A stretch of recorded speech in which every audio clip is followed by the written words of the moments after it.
keluar dari BOP itu tindakan diplomatik yang sangat kuat, pesannya sangat besar. Kalau ikut betul-betul jadi mediator, terlibat dalam konflik, itu nggak punya leverage untuk itu. Sebuah statement yang sangat meyakinkan dari Fukuyama. Sejarah sudah selesai. Pemenangnya adalah neoliberalisme. Tapi hari ini neoliberalisme menjadi teori yang usang, Bu. Loh, ternyata Amerika nggak kuat-kuat amat. Karena Amerika nggak bisa membuat Ukraina menang melawan Rusia. Dilawan sama Iran satu ya udah kayak begini. Check it out here in Los Angeles. The price is $8.29. Why is gas $5 a gallon? And like, why do I have to pay rent?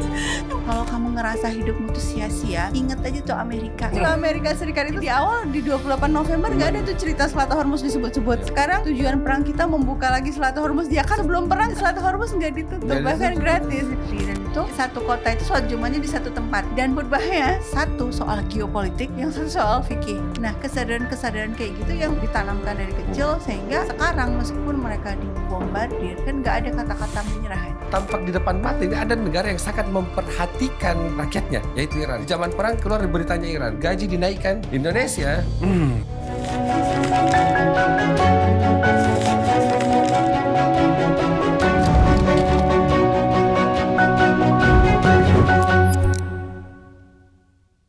peperangan yang terjadi antara Iran versus Israel featuring Amerika itu selain dia menghancurkan beberapa dogma, dia juga membuka beberapa fakta.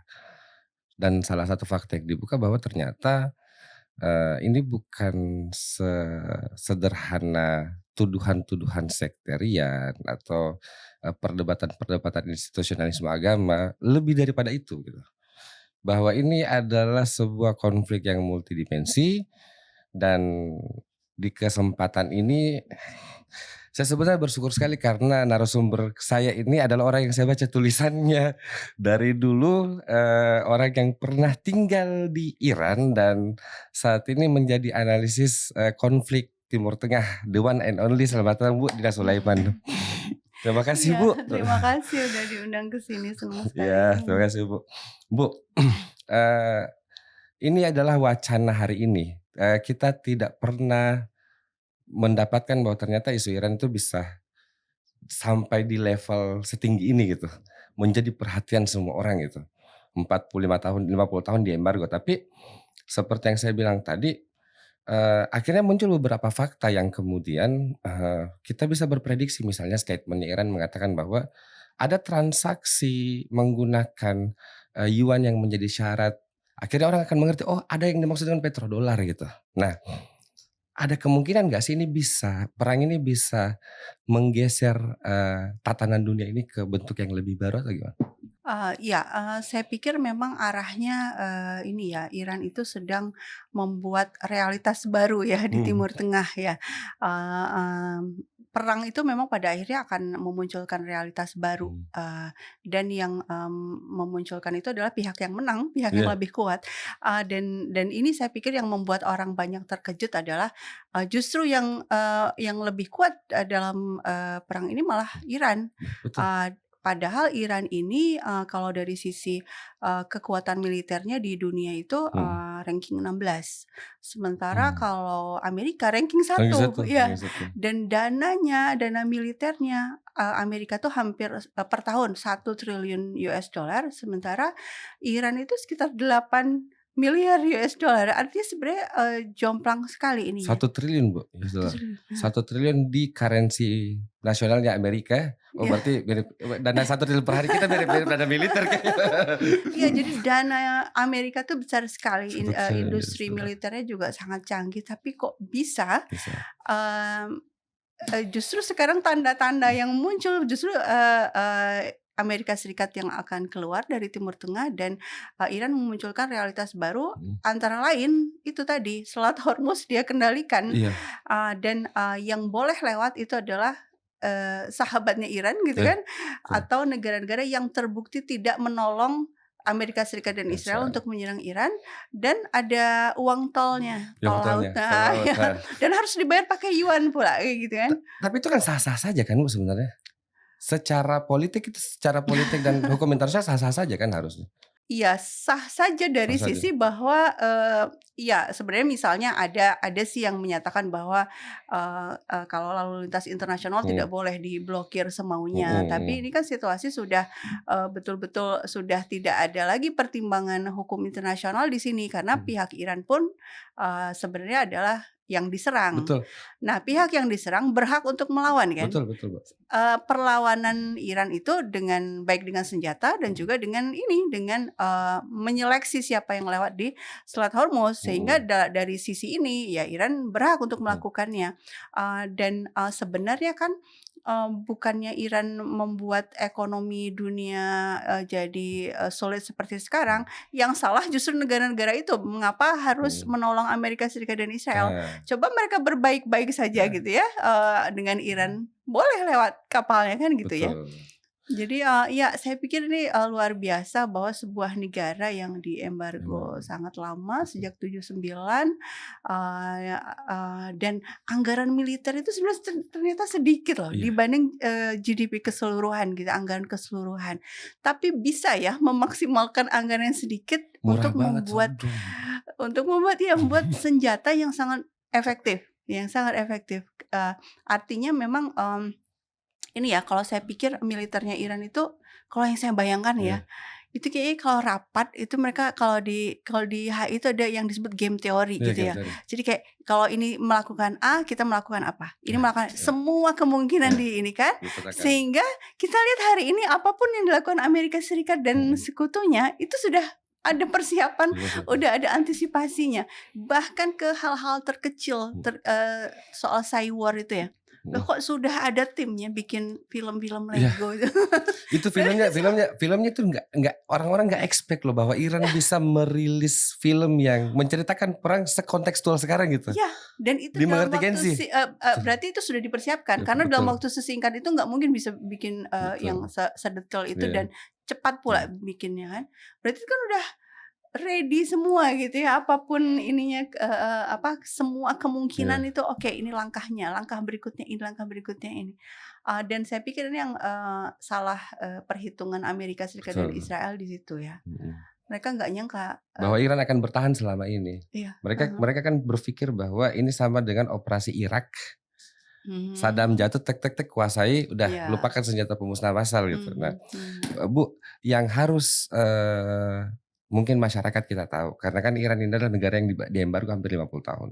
Sehingga dan embargonya embargo yang dinarasikan oleh wacana arus utama. Dulu-dulu kemarin ini dalam controlling itu. Nah, yang masyarakat itu harus tahu apa sih sebenarnya yang membuat Amerika benci sekali dengan Iran. iya, Padahal jauh eee nggak tetangga loh mereka itu, nggak Iya tetangga loh. iya, yang pertama itu di 1979 kan Mhm, itu, revolusi Islam Iran ya, itu kan, menggulingkan Shah Pahlavi ya. mhm, Nah, Shah Pahlavi ini, berkuasa sejak 1925, baik itu Shah yang bapaknya atau mhm. Shah yang anaknya, dilanjutkan oleh anaknya, itu kan memberikan konsesi yang sangat besar ya kepada Amerika Serikat dan Konsesi, Bu. Inggris, ke ini minyak dan gasnya. Mmm, Perusahaan-perusahaan yang menguasai itu adalah Amerika Serikat dan Inggris. mhm, Dan kemudian, ya, begitu, Syahnya tumbang ya akhirnya, Iran itu sejak awal sudah, garis negaranya itu mhm, sudah menyatakan, melawan imperialisme, mhm, melawan kolonialisme mhm, gitu kan. Jadi, memang ingin memanfaatkan sumber daya alamnya sebesar-besar untuk kemakmuran mhm, rakyatnya. Nah, ketika itu ya Amerika Serikat, ya merasa dirugikan kan mhm, karena, minyak dan gas sudah tidak mhm, dikuasai lagi oleh mereka. Plus juga kemudian ternyata, Iran ini, mengambil, kebijakan luar negeri yang mhm. sangat tegas untuk soal Palestina. Memang Nah, membackup. membackup Palestina. Jadi Mmm, sejak awal pun itu sudah menyatakan perlawanan kepada Israel gitu loh. Sementara di Amerika yang namanya kebijakan luar negeri Amerika, mhm. itu doktrinnya adalah keamanan Israel adalah keamanannya Amerika. Sehingga ini satu paket sebenarnya masalah Israel plus masalah penguasaan sumber daya Ini alam. kayak minyak dan air, memang saling mematikan isunya. Antara Iran sama Iya, Amerika. Amerika, iya karena Eee, karena, ya ada 2 pandangan yang berseberangan di sini Iya, kan. Kalau pihak Iran ya kita harus membela orang tertindas dan iya, itu di undang-undangnya jelas ya. betul, Bahkan dituliskan gitu, betul. membela orang-orang yang tertindas Tindas. mustad'afin di Iya, hadapan para opresor mustakbirin. iya. Jadi udah memang sejak awal emang menyatakan perang gitu ya, perang tanda kutip ya kepada pihak-pihak yang melakukan opresi. Dan Palestina sejak awal sudah dinyatakan ini Palestina ini memang bangsa yang sedang Dijajah. tertindas sehingga mereka membantu dan membantunya itu betul-betul membantu. Mm-mm. Semua negara sebenarnya membantu Palestina ya, tapi kan kemanusiaan Betul. gitu kan atau Ini politik. membantu mempersenjatai. Nah itu Tapi itu kan yang tidak salah karena mereka juga ditembak-tembakin bukan sama tembak-tembak air kan, bukan peluru beneran iya, ditembakin mereka. hukum internasional melindungi perlawanan orang yang sedang dijajah. Oh iya. Resolusi PBB 37/43 tahun 1982. Sebelumnya juga ada resolusi yang lain, tapi yang saya hafal yang ini, bangsa yang sedang diduduki oleh kekuatan lain itu berhak untuk melawan dengan cara apapun. Nah ini yang gongnya. Bahkan dengan perjuangan bersenjata. Artinya ya memang wajar. artinya gini logika hukumnya nih, ketika orang yang tertindas ini yang sedang dijajah berhak untuk melawan termasuk dengan perjuangan senjata, berarti orang lain juga berhak kan membantu. Iya, Ya, iya, sebenarnya betul. nggak ada yang salah. Nggak ada yang salah. Iya. Nggak ada yang Cuma salah. di mata Amerika Serikat, oh ini berarti terorisme nih karena membantu para pejuang Palestina. Karena para pejuang Palestina oleh Amerika Serikat dikasih label teroris. Nah, Terorisme. itu yang membuat ekonomi Iran sulit tuh di situ ya. Karena apa? Karena Iran itu masuk ke dalam list negara-negara pendukung terorisme. Karena mempersenjatai Hamas. Karena mempersenjatai pejuang-pejuang Palestina plus Hizbullah juga. Hizbullah itu kan didirikan 82 untuk melawan Israel kan. Karena Israel waktu itu menduduki Lebanon. Nah, ketika ada negara masuk ke dalam list negara pendukung terorisme, dia nggak bisa bertransaksi dolar. Jadi misalnya Indonesia nih mau transaksi dolar sama Iran, nggak bisa. Nanti kita pula yang kena sanksi dari Amerika Serikat. Oh, berarti arahnya ke transaksi dolar ya? Iya. Dia nggak boleh pakai ya? Nanti kita misal transaksi sama Iran, kita yang kena. Nah, ini sebenarnya nggak adil ya. Amerika kok semaunya naruh-naruh orang di list teroris dan mengatur-ngatur orang. Tapi itu yang terjadi. Artinya Iran itu mengorbankan banyak hal ya demi membantu Palestina, termasuk ekonominya dipersulit, diembargo. Itu sebenarnya terkait Palestina gitu ya. Kita nggak usah bahas lah Bu yang statement yang terlalu lucu yang mengatakan bahwa Iran itu adalah Yahudi yang menyamar gitu. Kan banyak yang bilang gitu.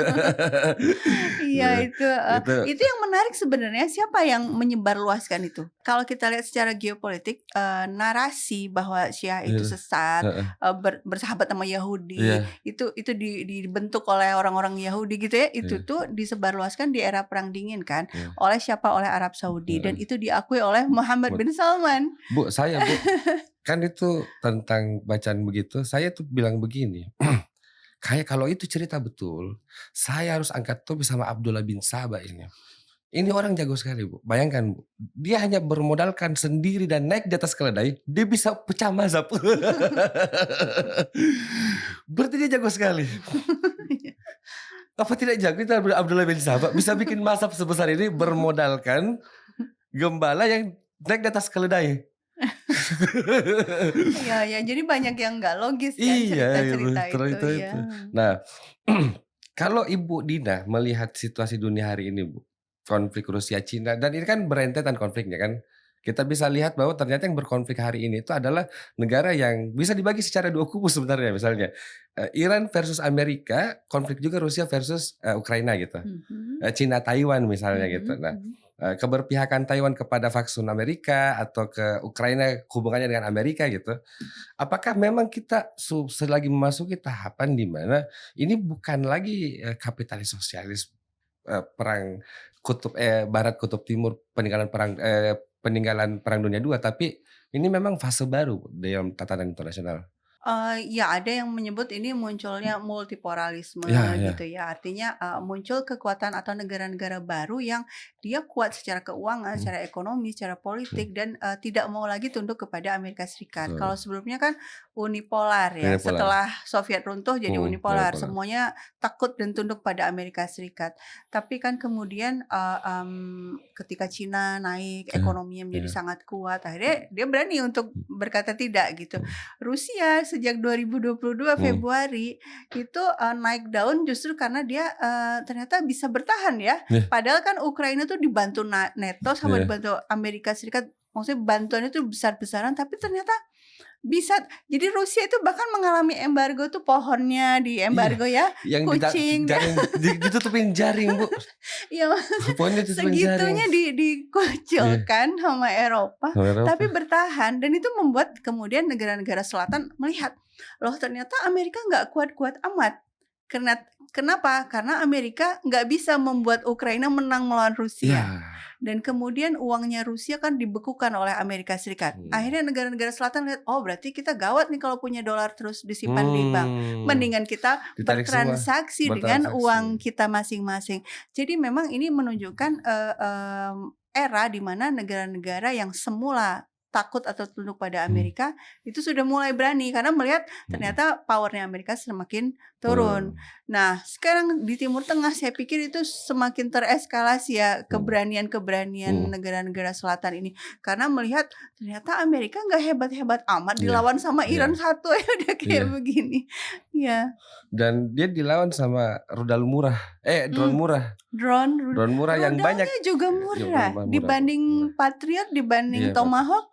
Jauh di bawah itu harganya. Itu yang orang selalu lupa, bahwa ada kejadian yang yang tidak pernah diangkat oleh pengadilan internasional. Tomahawk mengebom sekolah anak-anak perempuan.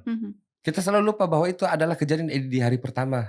Iya, di hari pertama dan itu sengaja. Artinya betul sengaja. Terus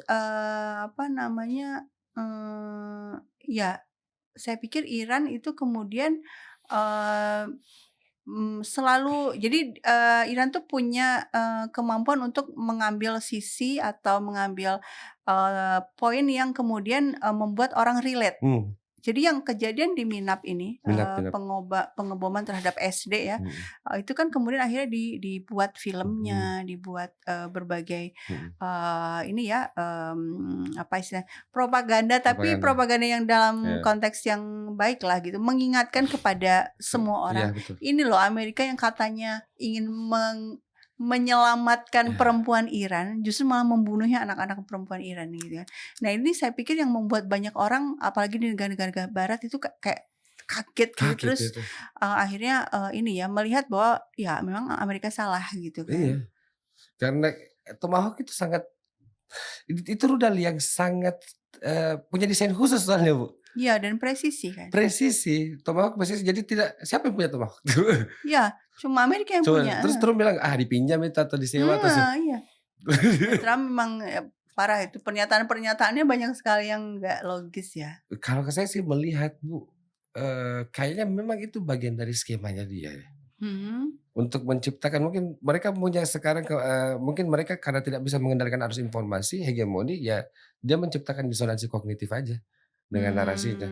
Berharap ada yang percaya gitu. Ya, cara berpikirnya mungkin kayak gitu. Nggak bisa diprediksi sebenarnya maunya apa gitu ya. Karena berubah-ubah terus tiap sebentar. Dia mengaku saja bahwa dia akan dipilih oleh untuk menggantikan Rahbar. Sampai keluar memang yang pakai sorban kayak gitu.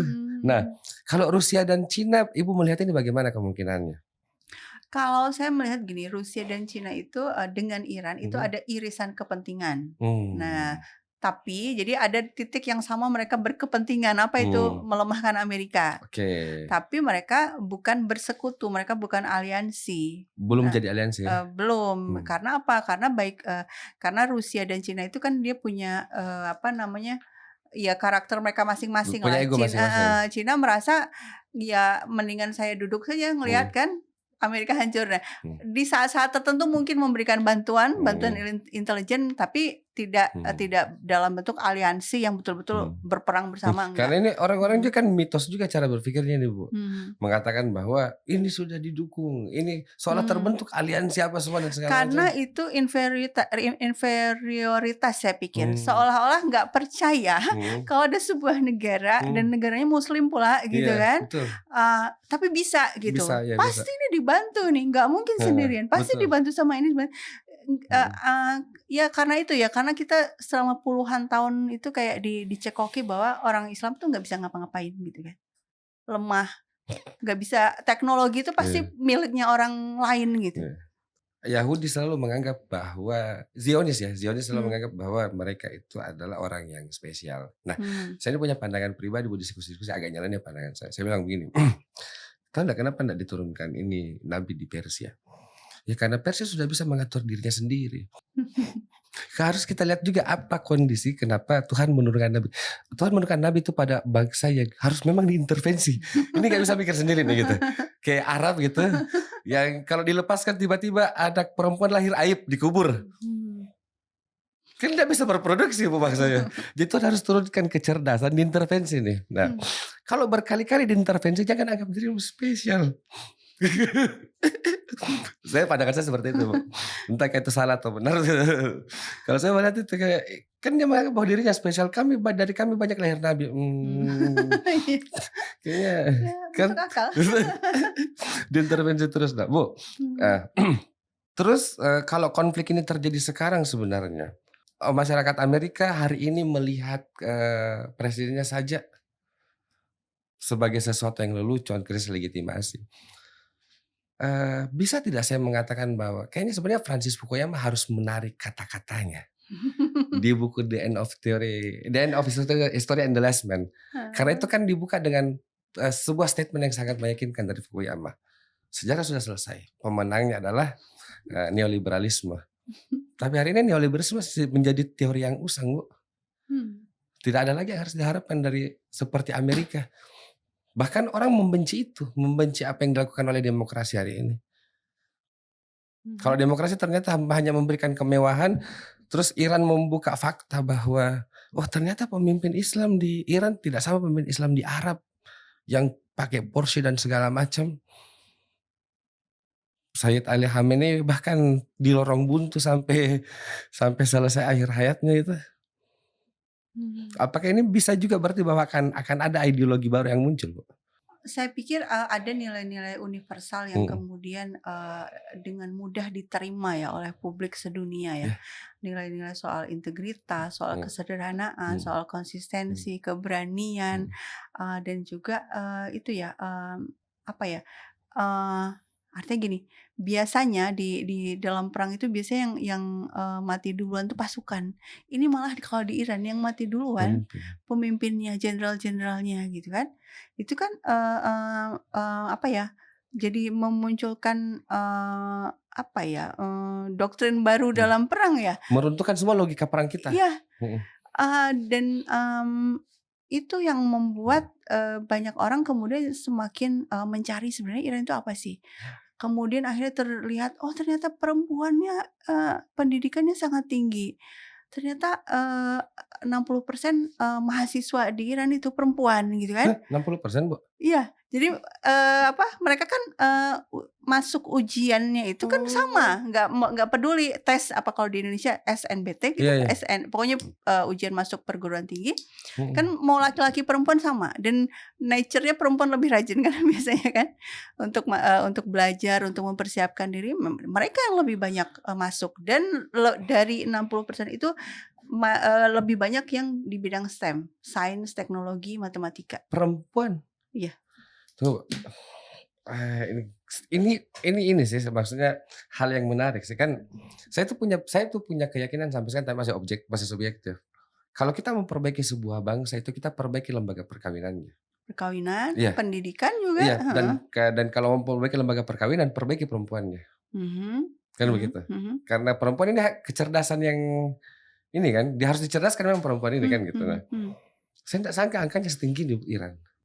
Iya, Kebijakannya bagaimana mereka terhadap perempuan sebenarnya? Kalau dari sisi pendidikan itu disamakan, artinya, Disamakan. tidak karena perempuan diistimewakan enggak, tapi Bukan ya ya? sudah silahkan ikut semuanya Mhm. ujian bersama untuk masuk perguruan Mhm. tinggi, tapi memang ternyata perempuan Iran yang lebih banyak berhasil masuk ke Mmm. perguruan tinggi negeri ya, Mhm. dan gratis kan kalau Mhm negeri. mhm. Nah, artinya mau dia dari keluarga miskin Mhm. pun, asal dia punya kepintaran dia bisa kuliah. Nah, itu ya jadi, Mhm. kesamaan kesempatan, Mhm. dan juga, kemudahan untuk Mhm. kuliah itu ya. Mhm. Kalau universitas swasta ya memang Mhm. membayar dan, Mhm. cukup mahal juga. Nah kemudian, setelah mereka selesai, kuliah oh ya selama Mhm. kuliah pun karena saya pernah kuliah Iya iya. juga di Universitas Teheran, itu memang ada fasilitas untuk mahasiswi yang menikah saat kuliah. Jadi ada penitipan anak, jadi tetap bisa bawa anak ke kampus, taruh anaknya masuk kelas. Kita malah dibully, Bu. Ya itulah itu, saya pikir itu Dibully kita. budaya yang harus Iya, ditumbuhkan. Jadi betul. mereka tetap bisa kuliah meskipun menikah. Mhm. Dan kemudian ketika, kerja, kebetulan saya juga pengalaman juga kerja Iya. di Iran kan, itu memang di kantor, itu memang ada penitipan anak. Jadi saya bawa bayi Daycare ya? saya saya bawa bayi saya ke kantor, ditaruh, terus saya bekerja. Mhm. Dan itu ada di undang-undangnya. Jadi misalnya pekerja, Mhm. perempuan Mhm. itu, berhak untuk Mhm. mendapatkan daycare gratis, kemudian, kalau melahirkan, itu, cuti sekitar 3 Mhm. bulan, tapi Mhm. akhirnya ditambah ya jadi 6 Mhm. bulan. Mhm. Kemudian ketika dia pulang jabatannya nggak boleh diganti. Misalnya ketika dia, melahirkan, mau sebelum cuti Iya. jabatannya apa, dia masuk nggak boleh diturunkan nih, Oh.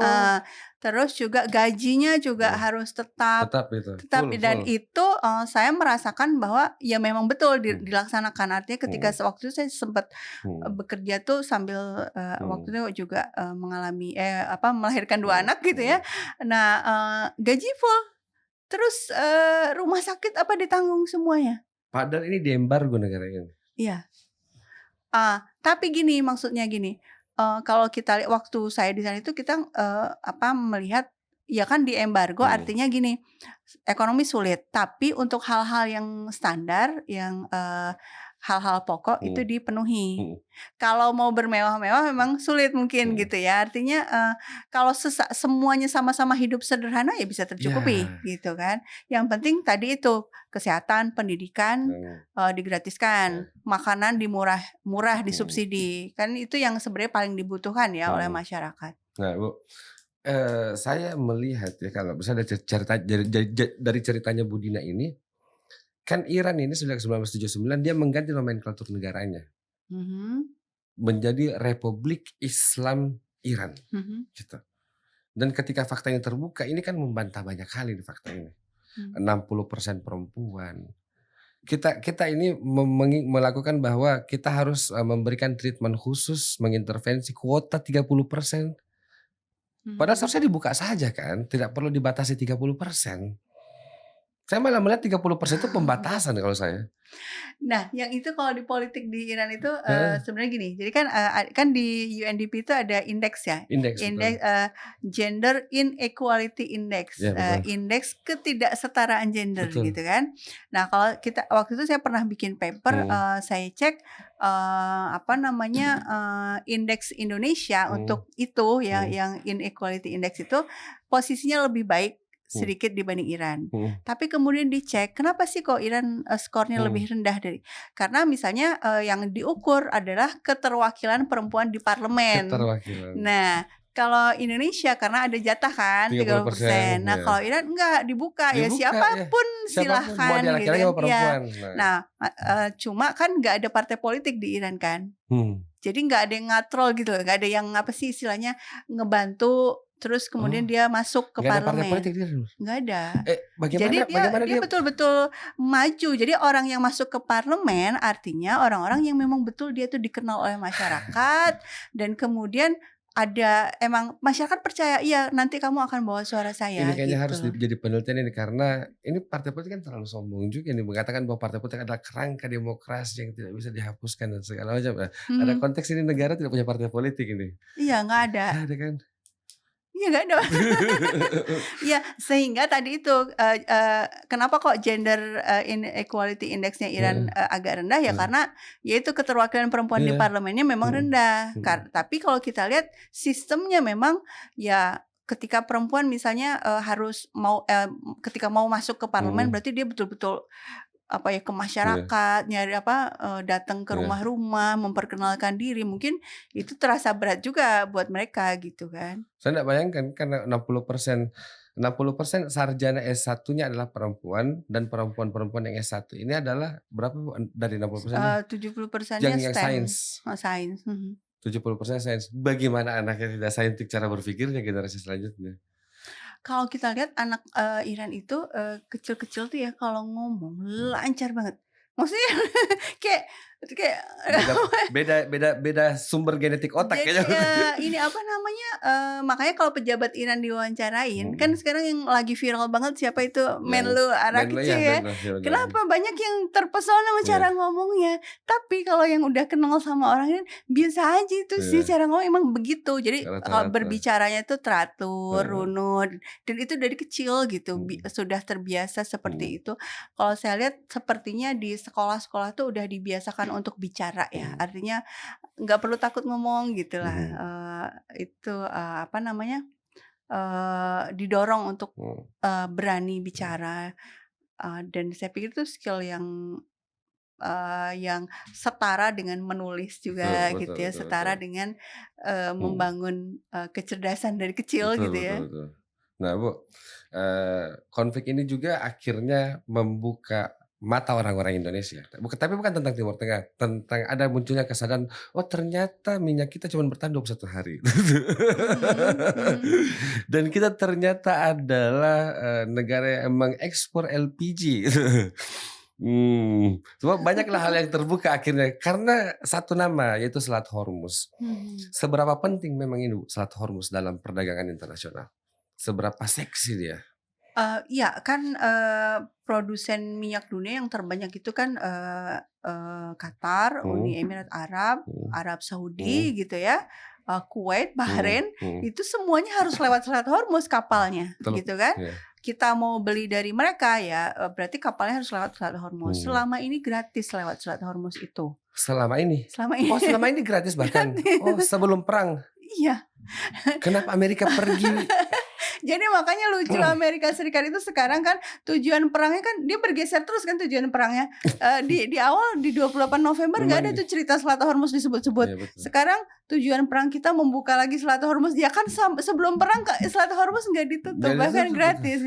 Sekarang makanya tadi saya di awal bilang soal realitas baru. Oh nggak bisa. Sekarang kalau mau lewat izin dari kami plus bayar dalam bentuk yuan gitu kan. Berarti Amerika lah penyebab kekacauan semua ini sebenarnya. Kenapa ya dia? Kenapa dia tiba-tiba pergi bunuh pemimpinnya orang? Saya pikir pertama dari sisi ini ya Netanyahu itu kan dia bilang gini, saya tuh udah 40 tahun mengimpikan ini terjadi, bahwa Amerika Serikat menyerang Iran. Saya dengar itu statement. Ya, selama ini nggak pernah ada presiden yang berani menyerang Iran. Selama ini menyerang Iran itu dengan cara mengembargo, kemudian membiayai aksi-aksi destabilisasi di dalam negeri, gitu. Bahkan juga membiayai kelompok-kelompok teror yang melakukan aksi teror di dalam negerinya Iran. Tapi sekarang ternyata Trump berani nih menyerang. Kenapa? Karena dia diberi data yang salah. Kabarnya seperti itu, diberi data yang salah bahwa itu yang data yang salah apa? Bagaimana sih Bu salahnya Bu? Bahwa dengan membunuh pemimpin tertinggi Iran selesai ini Iran. Struktur di bawahnya runtuh. Karena ini kalau mungkin terjadi di negara lain ya seperti itu. Ini pemimpin paling tertingginya loh, plus jenderal-jenderalnya di hari yang sama itu juga kan terbunuh juga. Yang tidak dipahami oleh Amerika Serikat dan Israel, tapi tentu yang ring satunya ya. Kalau yang pengamat-pengamat lain kayaknya pada tahu semua nggak mungkin Iran runtuh hanya karena pemimpinnya dibunuh. Saya gitu aja kan. tahu yang modal membaca dan nggak pernah ke Iran gitu. Ya, jadi memang di awal itu dia memperkirakan 48 sampai 72 jam saja selesai Dia bisa perang ambil itu, Iran. ya. Jadi tidak menghitung resiko Selat Hormuz gitu. Akhirnya ketika ternyata berkepanjangan, lalu Selat Hormuz dibatasi oleh Iran, ekonomi menjadi sulit, baru sekarang berusaha mencari jalan keluar yang belum jelas juga Amerika seperti apa. Tapi kalau prediksi saya memang Amerika akan keluar dari Timur Tengah. Iya, Dan ini habis dana bukan hal soalnya. yang aneh. Habis Ya, dana. habis dana. Habis Terus dana. dalam sejarah bukan hal yang aneh Amerika keluar. Amerika keluar dari Vietnam, Amerika keluar dari Irak di 2011, Amerika keluar dari Afghanistan sudah 20 tahun Iya. kan. Kan ada joke-nya gitu ya. Kalau kamu ngerasa hidupmu tuh sia-sia, inget aja tuh Amerika 20 tahun menduduki Afghanistan Gak ada untuk apa-apa. menggulingkan Taliban. Baliknya Taliban lagi yang berkuasa. Iya, Gak jadi bisa. sia-sia banget Gak 20 bisa. tahun. Artinya sekarang pun skenario bahwa Amerika keluar dari Timur Tengah itu masuk akal.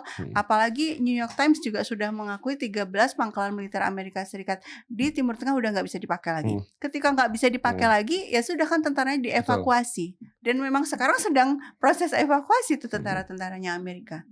Yang lucu sebenarnya adalah begini, Bu. Yang lucu adalah sebenarnya kan kalau kita membaca sejarahnya ini, kita bisa lihat satu pola yang sama. Bahwa semua presiden Amerika kan pada dasarnya resisten dengan Timur Tengah. Kan gitu, khususnya tentang Iran. Cuman mungkin Trump ini versi ekstrimnya saja. Dia yang kemudian mengganti Ministry of Defense menjadi Ministry of War. Sebuah terminologi yang memang isi kepalanya agresif ini isi kepalanya Donald Trump. Nah, tapi apakah memang pemerintah kita mengambil positioning yang masa positioningnya begitu, Bu? Iya, saya pikir ya kayak gini kan kita mengamati dari luar Iya, ya. betul. Sementara mereka entah apalah maksudnya pemerintah entah apa pertimbangannya gitu ya. Kan nggak disampaikan juga ke publik Betul. ya. Kami melakukan langkah ini karena ini kan nggak kayak gitu ya. Tapi memang saya pikir ya ada pergeseran ya dari sisi langkah-langkah diplomatik Indonesia. Bukan pada gitu persoalan ya. itu, Bu, saya izin.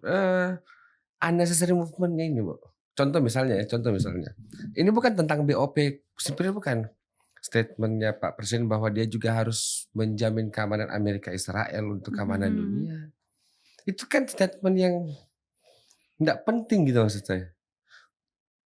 Mungkin itu tadi ya, saya pikir pertama kita nggak dikasih penjelasan kenapa harus mengeluarkan pernyataan itu. Kemudian saya pikir juga ada problem juga di timnya. Biasanya Kemenlu itu untuk membuat pidato presiden itu ada tim yang sudah Mengerti. khusus. Terus artinya juga ininya ya penyusunan kalimat, antar paragraf seperti apa itu sudah matang dipersiapkan gitu ya. Karena memang dalam diplomasi yang namanya diplomasi itu kata-kata kan. Jadi kata-kata tuh dihitung banget gitu, bener-bener dicek ini dampaknya apa, ini efeknya seperti apa. Jadi nggak bisa betul-betul semaunya menyampaikan kata-kata dalam diplomasi itu seperti itu. Saya pikir ya mungkin pertanyaan bisa diberikan ke tim ya, tim yang menyusunnya siapa ini? Gentengisasi gitu, gentengisasi di dengan siapa mengajarkan beliau. Jadi saya kayak melihat Indonesia itu sebagai negara yang dia kayak FOMO ikut momentum tapi tidak nyambung gitu dengan ini gitu. Jujur saja, kita seharusnya kan kita adalah negara yang sangat mementingkan kepentingan rakyat kita sebagai tolak ukur atau substansi dari setiap tindakan internasional yang kita lakukan kan gitu. Harus balik ke situ dulu core-nya gitu. Ini kan nggak nanya-nanya dulu Bang Garis. Tiba-tiba aja gitu. Udah ada di sana dan dua statement, pegang map dan segala macam kan gitu. Tiba-tiba aja dia nggak lihat bahwa ternyata narasinya sudah diganti, draftnya sudah diganti gitu.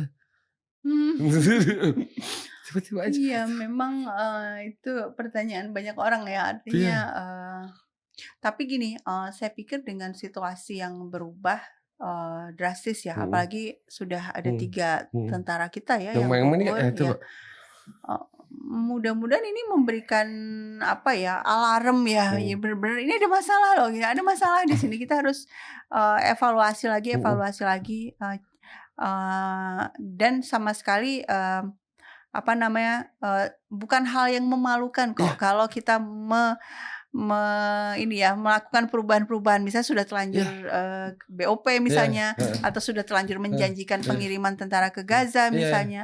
Ya kalau nggak jadi, iya, resign nggak aja, nggak apa-apa apa-apa. nggak apa-apa karena alasannya kuat sekali. Sekarang ini tentara kita loh dibunuh gitu kan. Tentara kita dibunuh sama Israel gitu. Kayak itu tuh kayak itu besar banget loh. Iya Ini tuh betul, luar biasa. Ini heeh, kejadian yang sangat luar biasa dan harusnya kita tanggapi dengan cara yang jangan cara yang biasa-biasa iya, gitu. Harusnya dengan cara yang luar biasa. tunjukkan bahwa kita betul-betul marah dengan kejahatan Israel ini. Ada apa kita sudah berkorban ngirim tentara kita ke Libanon, tapi malah dibunuh. Saya akhirnya kan sadar Bu, bahwa pertama, undang-undang kita tentang perjanjian internasional nggak pernah dirubah Bu, dari tahun 99. Mhm, Padahal kondisi internasional sudah berapa kali berubah ini. mhm, Bahwa naskah undang-undang kita tentang perjanjian internasional itu tidak pernah diubah dari tahun 99. Artinya di tahun 2026 pun kita masih memakai instrumen yang purba secara nasional ya, dalam mhm, kondisinya. Nah, perang Israel-Iran juga ini membuka mata kita bahwa ternyata kondisi internasional itu bisa berdampak langsung, khususnya tentang Hormuz. mhm, mhm, Salah positioning ini 250 juta nyawa sia-sia mhm, ini mhm, mhm. dalam kondisi ini Bu, gitu. Maksud saya adalah kenapa DPR juga atau pejabat-pejabat juga kita ketika bertemu dengan kondisi seperti ini kayak malah membenarkan dan aneh loh negara ini maksudnya aneh. Jadi kita lihat aneh karena kita tampak di depan mata ini ada negara yang sangat memperhatikan rakyatnya yaitu Iran. Di zaman perang keluar di beritanya Iran gaji dinaikkan di masa perang ini gaji dinaikkan karena barang ekonomi susah makanya gaji dinaikkan. Bayangkan Bu, Iran ekonomi susah gaji dinaikkan.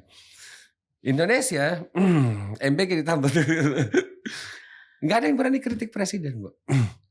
Iya, kalau saya melihat seperti ini ya, ketika kita melihat ada Mhm, sesuatu yang memang perlu dikoreksi, mhm, ya itulah tugas kita ya untuk mhm. bersuara gitu ya. Betul. Artinya ketika misalnya kenapa kok DPR tidak bersuara, ya itu Mhm, tanggung jawabnya DPR. Artinya kita betul. kita apa yang bisa kita lakukan ya, kita menghimbau DPR Mhm, gitu kan. Pada akhirnya kita sebagai masyarakat sipil ya terus bersuara, mendorong gitu agar masing-masing pihak yang punya tanggung jawab besar gitu kan, mhm, dan mereka disumpah gitu kan, mhm, mereka menjadi pejabat, mendapatkan gaji dari rakyat gitu kan mhm, ya. Kita tuh mengambil peran semuanya. Kalau mhm, kita nggak peduli juga, mhm, ya akhirnya nggak ada solusi ya. Tapi ketika semua masyarakat sipil peduli dan iya, bersuara, mudah-mudahan ada perubahan besar gitu ya. Saya tetap ada berharap ya kalau kalau semuanya bersuara nih gitu. mhm. Tapi kalau banyak orang kan, bukan urusan kita lah. Kan banyaknya seperti itu juga. Nah itu saya pikir podcast-podcast kayak gini adalah salah satu upaya ya untuk membangkitkan kesadaran publik ini. Iya, Bu, maksudnya, karena kan, apa ya, saya melihat ini Indonesia di perang ini, Bu, ya, saya orang Indonesia, di perang ini kita terancam masalah minyak, tapi kebijakan politik internasional kita lucu. Bukan, Bu, bukan saya lihat di level lucu, Bu, lucu. Lucu Mmm, lucu, terlalu lucu, saya Bu. juga juga, apa ya, ya pada intinya gini ya, sebenarnya kan, kita tuh, yang harus dilakukan nih Mhm, untuk terkait Selat Hormuz mhm, nih, mhm, minyak kan. Sebenarnya betul, itu yang paling itu, sebentar lagi itu tuh iya, kayak nggak ada apa-apa gitu iya, ya, padahal nih 20 hari itu sedikit loh gitu, sedikit. sebentar lagi. Untung dikasih lewat, Bu. Untung udah dikasih lewat ini kapalnya nih. Maksud saya kan begini, bahkan bahkan kan pernah bahkan kan dikatakan di beberapa forum bahwa cuman Presiden Prabowo ini presiden Indonesia yang dengan frontal mengakui, Israel exist in term, Ya, kan gitu. Israel harus dijamin Betul, keamanannya kayak iya, kayak gitu dalam ya. terminologi yang dikeluarkan dalam komunikasi seorang kepala daerah statusnya di waktu perang. Mhm. Saya bilang, apakah tidak karena kan ini kan ini kan common sense-nya bangsa kita, Bu. Common sense-nya nasionalisme kita adalah common sense-nya nasionalisme yang mendukung Palestina. Ya, pada akhirnya sih harapan saya sebenarnya rakyat Indonesia kemudian ini juga ya artinya berani bersuara, Betul. menulis, semuanya ambil bagian sehingga apapun juga artinya gini, yang dalam sebuah negara demokrasi pada akhirnya kan nggak mungkin mengatakan tidak ketika rakyat kompak gitu ya. Betul. Nah, karena kalau kita protes terus nih sama pemerintah, entah didengar entah enggak kan gitu ya. Tapi kalau kita bersama-sama, maksudnya kita itu segelintir orang gitu ya. Tapi kalau kita bersama-sama rakyat semuanya kelihatan memang, terus juga misalnya polling-polling, survei-survei, oh kelihatan Indonesia tuh rakyat Indonesia posisinya seperti ini. Sehingga kan ada resiko untuk pemerintah, untuk partai politik kalau melakukan langkah-langkah yang tidak sesuai dengan kehendak rakyat. Nanti di pemilu gimana? Nah, itu kan sebenarnya ada hitung-hitungan seperti itu ya. Saya pikir ya ini juga di negara demokrasi sama juga di Amerika Serikat juga perhitungannya kayak gitu kan. Ketika sekarang Trump berkeras perang tapi ternyata rakyatnya kemarin demo besar-besaran ada 8 juta orang turun ke jalan. Pada akhirnya juga berhitung juga ya nanti kalau kalah gimana partai kan gitu kan. Harapan terjadinya perubahan itu ada di tangan rakyat sebenarnya. Kalau rakyat apatis, nggak peduli, yang bersuara ya itu lagi ya nggak ada perubahan. Tapi kalau kompak ya banyak orang bersuara bersama-sama di semua lini, semua golongan, kelompok, apapun itu semuanya bersama menyuarakan hal yang sama, menyuarakan keprihatinan yang sama. Masa masih tetap diabaikan kan gitu ya? Sekarang itu Bu, bahkan sekarang kan kita harus sudah banyak bersyukur Bu bahwa paradigma kuasa kan bergeser akhirnya dari rezim of authority ke rezim of attention. Siapa menguasai atensi, dia punya power sekarang. Kan gitu. Viral, no justice, saya sangat bersyukur gitu. Akhirnya masyarakat kelas menengah punya tools untuk membuka agregasi kuasa kan. Tapi problemnya adalah bukan di problem itu, Bu. Problemnya adalah ternyata disparitas pengetahuan antara generasi tua yang memimpin ini dengan apa yang terjadi jauh sekali. Saya tidak sangka bahwa mereka keteteran itu melihat apa yang terjadi. Jadi kayak terkesan bahwa kebijakan yang produksi melambat. Padahal kita bisa dapat cepat informasi karena kita memanfaatkan semua resource yang ada kan. Kenapa mereka justru malah menutup keran komunikasi informasinya sendiri masuk ke mereka. Jadi saya melihat kayak misalnya ternyata di Aceh, di sini dan segala macam. Nah, terkait masalah perang Israel-Iran ini, harusnya mereka ini menjadikan ini atensi paling utamanya. Karena kita ini ternyata serapuh itu Bu, bergantungnya. Sudah cuma 21 hari. Terus tiba-tiba Pak Mentan juga statement, kalau Iran ini kita juga hambat CPO.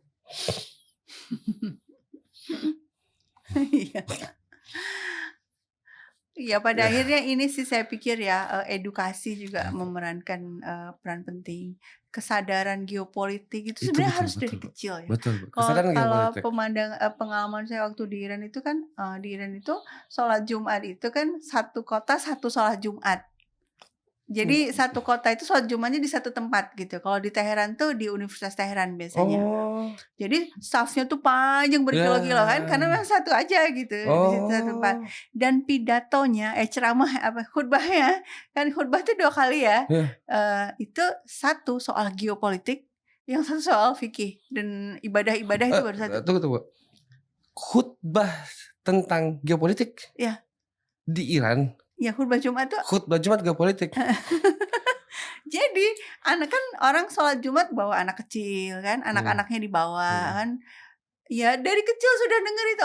Kita tuh ini ya, kita kenapa kok bermusuhan sama Amerika? Karena ini. Kenapa kok kita harus bela Palestina? Karena ini. Kenapa kita harus berani? Karena ini. Apa yang membuat kita mampu melawan karena ini. Nah, itu dijelaskan dengan bahasa khutbah, itu kan bahasa sederhana kan. Nah, kesadaran-kesadaran kayak gitu yang ditanamkan dari kecil sehingga sekarang meskipun mereka dibombardir kan nggak ada kata-kata menyerah kan. Iya. Rakyat Iran tuh sejak 28 Februari terbunuhnya Ayatollah Ali Khamenei itu malamnya itu udah lapangan-lapangan tuh Di jalan. berkumpul di Iya. lapangan, di pinggir jalan. Kayak menyambut mereka. Iya, Kayak berlomba-lomba mau duduk di situ. iya betul, dan itu juga ini upaya untuk apa ya, keamanan apa istilahnya, keamanan kota. Kan sangat mungkin ada anasir-anasirnya Syah yang mau bikin kacau, tapi begitu mereka ada di lapangan terus gitu kan, kayak menjaga kota untuk tetap dalam kendali ketika situasi sedang seperti itu kan, sedang diserang oleh Amerika Serikat dan Israel. Ini menunjukkan kesadaran geopolitik itu luar biasa. Mereka tahu mereka harus bersusah-susah payah dulu, sekarang nggak apa-apa berkorban gitu, tapi untuk menciptakan dunia yang lebih baik. Mereka tahu bahwa ini loh, kalau Amerika Serikat dan Israel masih terus ada, dunia kita akan kayak gini terus. Kita akan terus terjajah terus, dan itu semuanya ya. Maksudnya yang secara langsung diserang memang Iran gitu kan. Tapi yang kena ekonomi kan semuanya, termasuk kita juga di Indonesia. Termasuk kita. Nah, artinya kesadaran geopolitik itu juga perlu disebarluaskan kan ke masyarakat di Indonesia. Selama itu nggak nyadar, masih berpikir oh Iran itu urusan jauh di sana, Palestina jauh di sana. Ya ketika dia jadi pejabat, ya begitu pula lah cara berpikirnya gitu kan. Mereka tidak paham bahwa geopolitik ini berpengaruh sangat terhadap kondisi negara kita hari ini, Bu. Nggak berpikir mereka. Nah, makanya tapi ini mungkin yang part terakhir, Bu, yang sekali lagi saya ingin orang-orang tahu, mungkin dari Bu Dita sampaikan langsung. Bagaimana sebenarnya BOP itu? Kenapa kita bisa selucu itu? Mungkin dalam bahasa yang paling sederhana biar masyarakat awamnya tahu selucu apa kita di BOP ini gitu. Ya, BOP itu lembaga yang dibentuk oleh Trump. Ketuanya adalah Trump, dan itu seumur hidup. Jadi Trump as a person. Iya. Jadi kalau Trump nggak jadi presiden, dia tetap jadi ketua. Terus aturan-aturan di dalamnya. Kita masuk situ, Bu. Ya. Terus aturan-aturan di dalamnya yang disebut piagam BOP, BOP Charter itu yang membentuk Trump, yang menyusun itu Trump. Dan Palestina nggak ada satu kata pun di BOP itu, nggak ada kata Palestina. Ya, Board of Peace kata orang ini kan untuk Gaza, mana coba cek. Deklarasi piagamnya nggak ada, dan kemudian yang masuk ke dalam BOP itu harus seizin Trump. Kalau Trump nggak suka, nggak bisa masuk. Nah, kita masuk ke dalam sebuah lembaga seperti ini, artinya kita menyerahkan sebagian kedaulatan kita kan. Gitu loh, itu negara loh kita. Negara ketika bergabung dalam sebuah organisasi internasional, kita tuh harus mempertahankan kedaulatan. Makanya PBB itu kan konsensus. Jadi nggak ada nih kedaulatan yang terganggu. Oh, kita masuk konsensus kok. Kalau kita nggak mau nurut, kalau kita nggak itu bisa didiskusikan lah gitu. Ini organisasi. Nggak ada yang lebih bos daripada yang lain gitu. Karena negara-negara itu setara kan gitu. Nah, sekarang BOP, Trump itu punya hak veto. Jadi Board of Peace, saingi PBB. Nah, ini yang orang tidak paham, Bu. Apakah memang ini di bawah PBB atau tidak, Bu? Jadi gini, resolusi 2803 Dewan Keamanan PBB memang memberikan mandat kepada Trump untuk membentuk Board of Peace yang mengurusi masalah Gaza. Oke. Ya. Khusus nih untuk Gaza. Board of Peace ya. Kata resolusi 2803. Tapi kemudian Trump bikin BOP versinya sendiri yang berbeda dengan yang diminta oleh PBB. Nah, versinya BOP yang ini, yaitu tadi dia jadi ketuanya seumur hidup, dia punya hak veto, dia yang bikin aturan. Sementara kalau di bawah PBB nggak mungkin seperti itu kan gitu ya. PBB itu organisasi internasional yang isinya konsensus. Misalnya kayak ketua Dewan Keamanan pun kan giliran, gantian. Ya memang itulah organisasi internasional gitu kan. Nah, kemudian Gazanya ada di mana? Nah, BOP ini, bangunan besarnya ini kan kemudian proyek pertamanya Gaza. Itu state solution ini kan? Bukan ya? nggak ngurusin solusi Oh enggak sih. juga. Oh Jadi nih BOP-nya Trump ini? BOP-nya Oh Trump iya iya ini iya. ya, BOP-nya Trump ini proyek pertamanya rekonstruksi Gaza Heeh. dan menstabilisasi Gaza. Dibentuk satu badan tersendiri, Dewan Eksekutif Gaza. Ya jadi ini di luar BOP nih gitu ya. Nah si Dewan Eksekutif Gaza ini apa tugasnya? Oh ya rekonstruksi, sehingga di sidang BOP yang di New York itu yang dihadiri oleh para presiden termasuk Pak Prabowo juga gitu kan. Ya, dia Ya. hadir di situ Pak sidangnya. Iya iya waktu itu kalau kita saya tuh sampai saya simak itu pidato orang-orang apa saja, pidato orang-orang yang bukan presiden. Pidato para pebisnis yang menyampaikan apa yang mau mereka lakukan untuk Gaza. Jadi itu ada Yakir Gabay itu pengusaha real estate Israel ya. Kemudian ada nama-nama lain pengusaha-pengusaha yang lain, semuanya ngomong gini, "Oh ya di Gaza nanti kita mau bikin ini real estate, kita mau bikin hotel, mau bikin ini, begini ini." Semuanya itu project yang sangat mahal dan logika saja, orang Gaza mau dikasih rumah yang mewah-mewah itu. Mereka bikin perumahan mewah, orang Gaza mau disuruh gratis itu. Enggak, Itu pasti kan itu untuk dijual kepada itu kan memaksa orang legal kaya. okupasinya. Nah, makanya kemudian yang kedua Masalah okupasi belum proyeknya selesai. membentuk International Stabilization Force. Kenapa ditulis stabilisasi? Kenapa bukan pasukan perdamaian? Kenapa bukan mengusir penjajah? Nah, ya, karena kata-kata yang dipakai lihat stabilisasi, menstabilkan hasil genosida.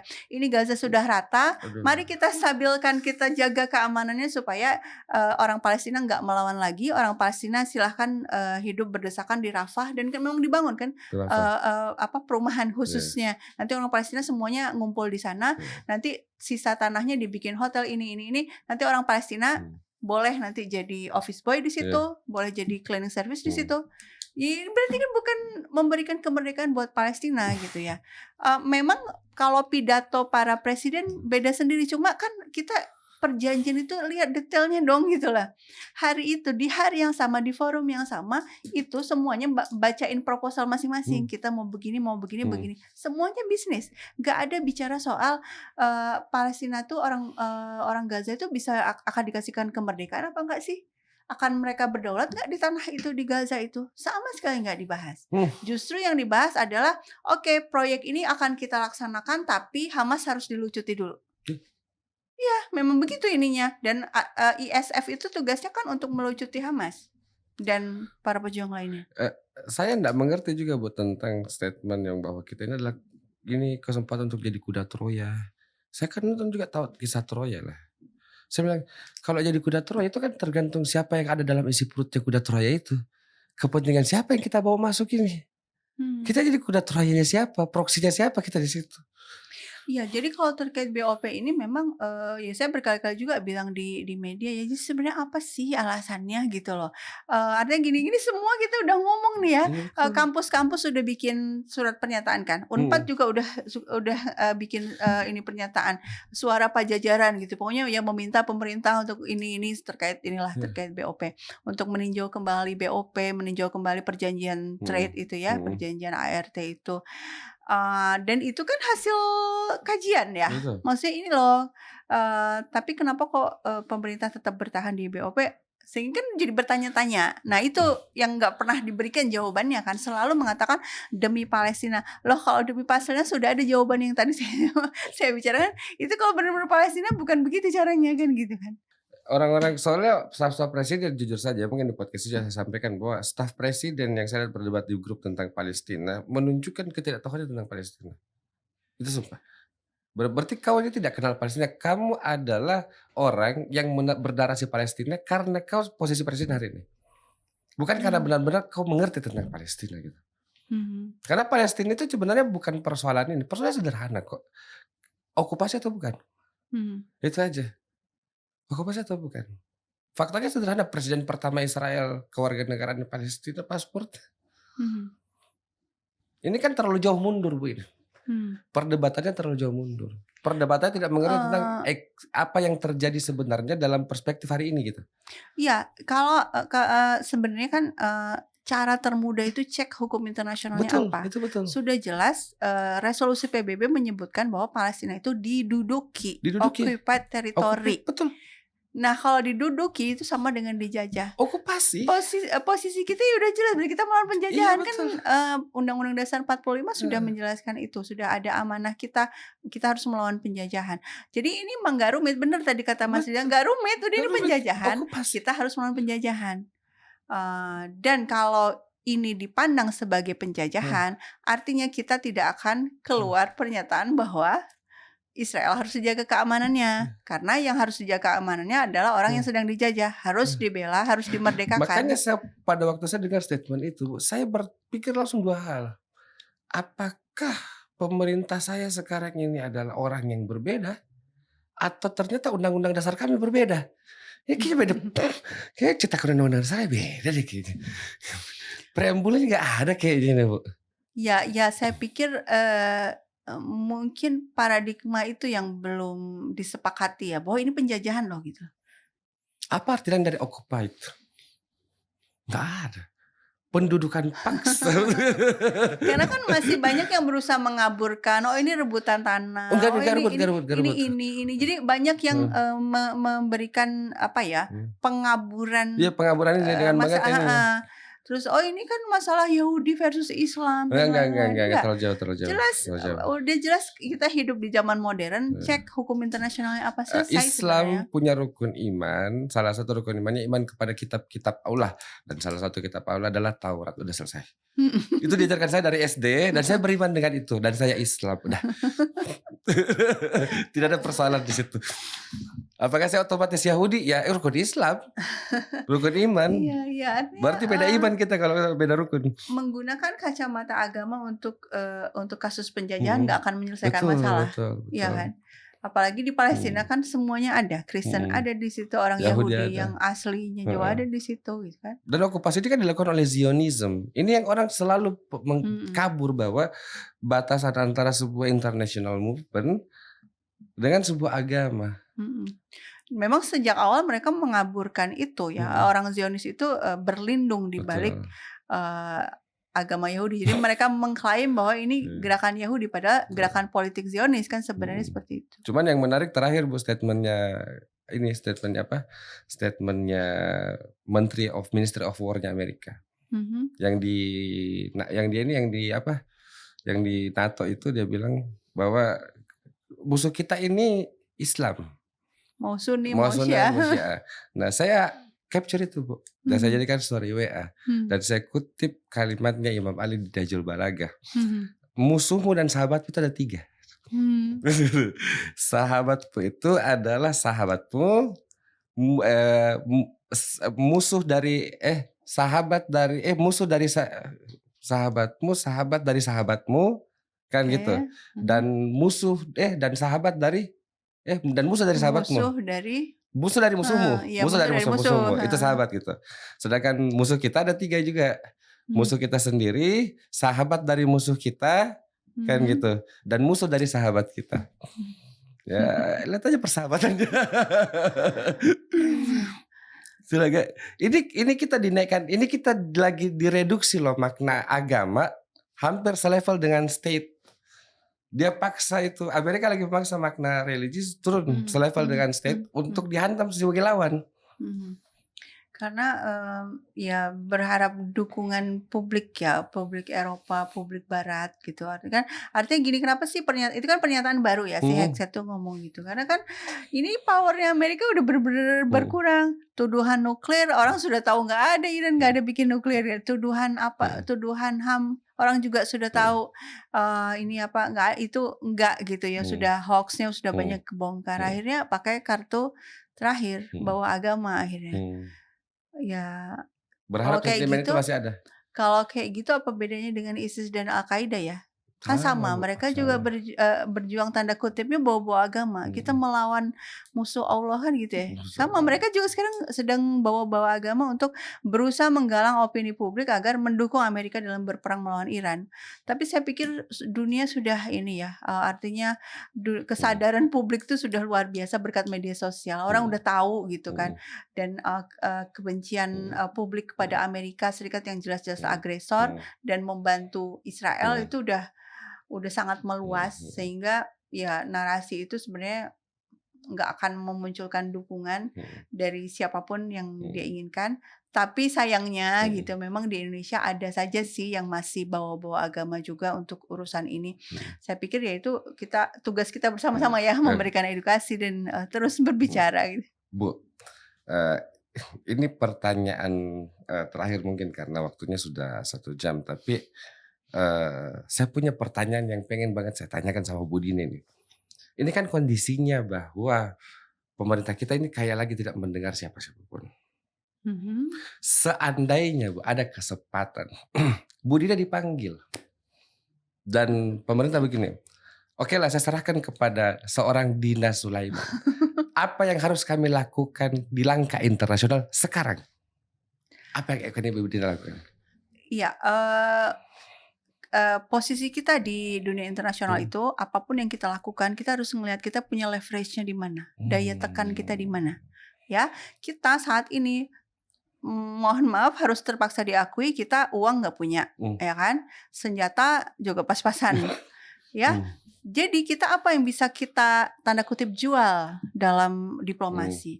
Kita bisa melakukan yang disebut normatif diplomasi normatif. Kita bisa menyampaikan nilai-nilai kita. Nilai-nilai kita itu apa? Oh, kita melawan penjajahan, oh kita menolak penindasan, kita menginginkan perdamaian. Nah, ya itu yang kita punya tuh, tapi bukan kita nggak bisa ngomong cuma itu yang kita punya. Itu pun juga sangat berharga dan itu dibutuhkan. Artinya yang harus kita lakukan sekarang ya pakai itu. Apa itu misalnya? Oh kita punya nilai kita harus melawan penjajahan. Nah itu dilaksanakan.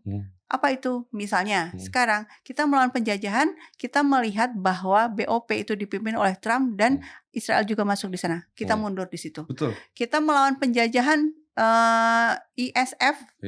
Itu ternyata bukan untuk membela Palestina, tapi untuk menstabilisasi hasil genosida. Apa artinya? Kita nggak kirim. Kita melawan penjajahan, artinya kita melihat bahwa Amerika Serikat dan Israel menyerang Iran itu dalam rangka situasi untuk membela Israel kan. Berarti kita juga menyatakan dukungan dengan jelas kepada Iran bahwa Iran berhak untuk melawan. Sebenarnya kita nggak perlu melibatkan diri dari konflik. Kita bicara karena memang itu yang kita punya. Normatif diplomasi kita bicara soal hal-hal yang normatif yang memang penting. Ketika dunia diam, ada yang bersuara, itu luar biasa banget.